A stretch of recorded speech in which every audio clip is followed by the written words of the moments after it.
कोई जानता भी है कि चावल का एक दाना तैयार होने में कितना समय लगता है?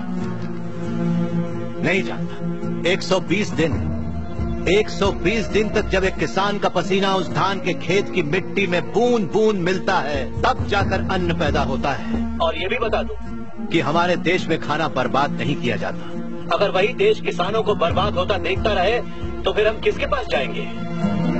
खाना खिलाने वाले से कहा जाता है अन्नदाता सुखी भवतु।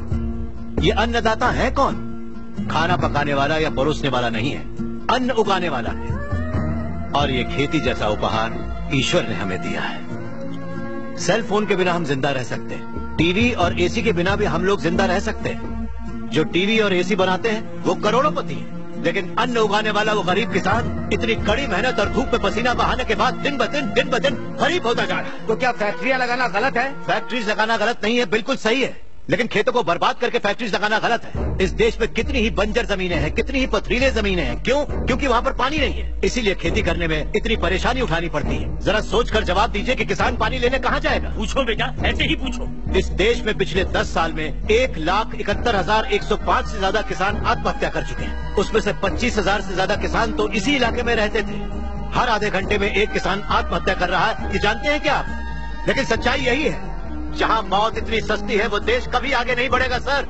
तकरीबन 10 लाख से ज्यादा किसान अपना पेट पालने के लिए गांव छोड़कर शहर में मजदूरी करने आ जाता है। जो हमारे देश की रीढ़ की हड्डी है वो बिल्डिंगों में चौकीदारी करता है। जो किसान हमारा भगवान है, अन्नदाता कहलाता है, वही मंदिरों के सामने भीख मांगता फिर रहा है। नहीं चलेगी ये सरकार। लेकिन उन्हें कर्ज माफी तो मिली है ना? कब मिली है? कितनी मिली है?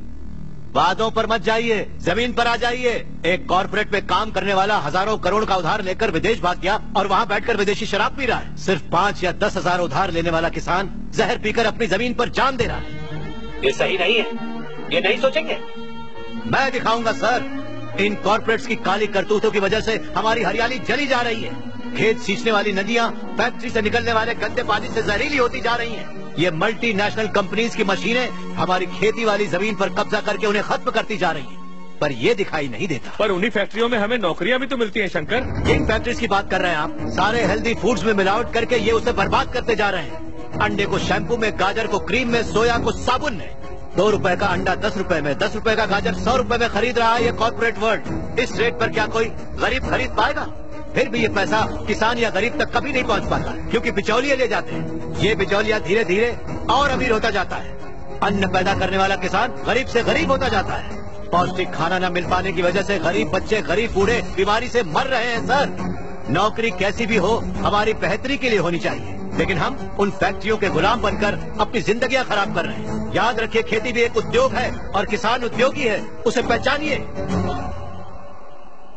हमारा छोटा सा गांव है सर, 500 परिवारों का, और हम 500 लाख करोड़ के टर्नओवर वाले कॉर्पोरेट से मुकाबला कर रहे हैं। जीतने के लिए नहीं, जीने के लिए।